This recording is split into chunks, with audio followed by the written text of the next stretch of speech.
John Shea, former manager of Trader Ed's bar in Hyannis, was arraigned on civil rights charges on July 26th. The Barnstable County Grand Jury returned indictments against Shea for multiple offenses, including civil rights violations, assault with the intent to intimidate based on race or color, assault and battery with the intent to intimidate based on race or color, intimidation of a witness, and 3 counts of threats to commit a crime.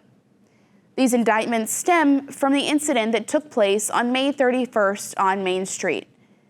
Shea appeared before Barnstable Superior Court and was released on a $2,500 bail. The case has been scheduled for pretrial conference on July 31st. The Barnstable Little League 12-year-old All-Star team made it to the Massachusetts State Finals.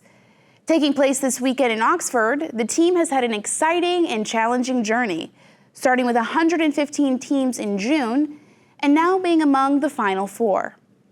One of the team's coaches, Dan Strand, expressed the excitement and nerves surrounding this great achievement. The community seems to be very proud of the team and impressed with their talent. It is evident that everyone involved is passionate about the game and committed to supporting these young athletes on their journey. Strand also emphasized the importance of having fun during these tournaments, reminding everyone that they are just 12-year-old kids playing baseball. While the competition can be intense, the focus is on enjoying the time and the sport as well as the experience. For those interested in following the team's progress during the state finals, they can find updates on Barnstable Little League's Facebook and Instagram accounts. Let's wish the Barnstable Little League team the best of luck in the Massachusetts State Finals. Last Friday night at 9:01 p.m., the Dennis Police Department received a 911 call about a boat that had crashed into the jetty leading to the Northside Marina in Sassuat Harbor. Shortly after authorities arrived to the call, they learned that one of the 6 people on the boat prior to the crash had not yet been located.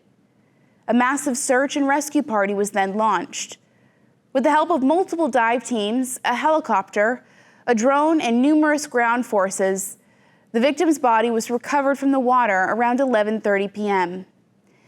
The 17-year-old has been identified as Sadie Marrow from Dover Sherborne High School. Marrow was a rising senior and lacrosse player committed to playing at Gettysburg College in the spring of 2025.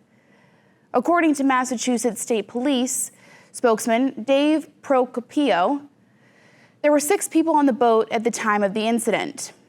Apart from the girl who suffered fatal injuries, a teenage boy was also injured and taken to Cape Cod Hospital in Hyannis due to a laceration on his head. To determine the cause of the crash, authorities are conducting an investigation.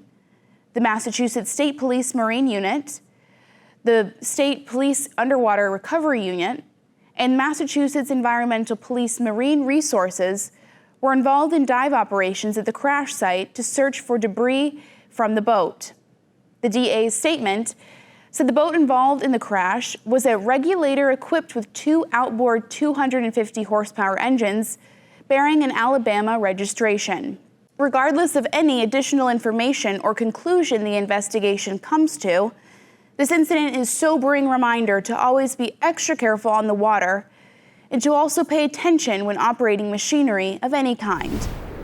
In an effort to combat crime and empower at-risk youth, the Barnstable County Sheriff Youth Academy at Camp Linden in Sandwich is making a significant impact. Under the guidance of new Barnstable County Sheriff Donna Buckley, the program focuses on developing social skills, resilience, and healthy decision-making in teenagers aged 12 to 16. The 4-week initiative, sponsored by the Cape Cod Chamber of Commerce, employs team-building exercises and problem-solving values. Participants learn to communicate effectively, think outside the box, and support one another. According to Buckley, quote, "The criminal justice system is racked with generations of offenders passing through it. I think investing in our youth is probably one of the most important things that we can do to break those cycles." National Night Out is an annual community building campaign that promotes police-community partnerships and neighborhood camaraderie. It aims to strengthen the relationships between residents and local law enforcement agencies, ultimately working together to make neighborhoods safer and more vibrant. This event typically takes place on the first Tuesday in August, with communities across the United States participating in various activities such as crime prevention seminars, neighborhood cookouts, and block parties. The goal is to foster a sense of unity and collaboration among residents while increasing awareness about crime prevention strategies and promoting personal and community safety. National Night Out creates an opportunity for neighbors to connect with one another, build strong bonds, and establish a support system that can help deter criminal activity. This year, the towns of Chatham, Dennis, and Yarmouth are all hosting their own National Night Out celebrations on Tuesday, August 1st. Chatham's will be from 5 to 7 p.m. at the Chatham Police Department, or 249 George Ryder Road. Dennis will have theirs from 4 to 7 p.m. at the Mike Stacy Park in Dennisport, while Yarmouth's will be at the Simpkins School Field in South Yarmouth from 5 to 8.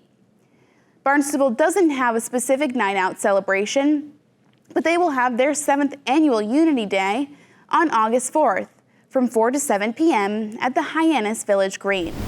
The Massachusetts Army National Guard secured a lease extension through the end of the century, allowing them to plan, build, and train on the 15,000 acres at Camp Edwards on Joint Base Cape Cod. The lease extension was signed by the then Governor Charlie Baker in October. The extension provides the Army National Guard with the long-term stability required to compete for future military construction funding. By owning the property through the extended lease, the Guard can meet funding criteria, increasing its chance for securing funding for mission planning, infrastructure upgrades, and equipment.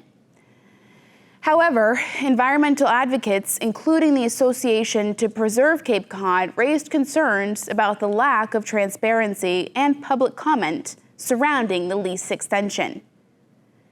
They believe that the use of the land at Joint Base Cape Cod, particularly for building a machine gun range, could pose threats to the region's drinking water and wildlife habitat, as well as contribute to issues with nitrogen and PFAS contamination.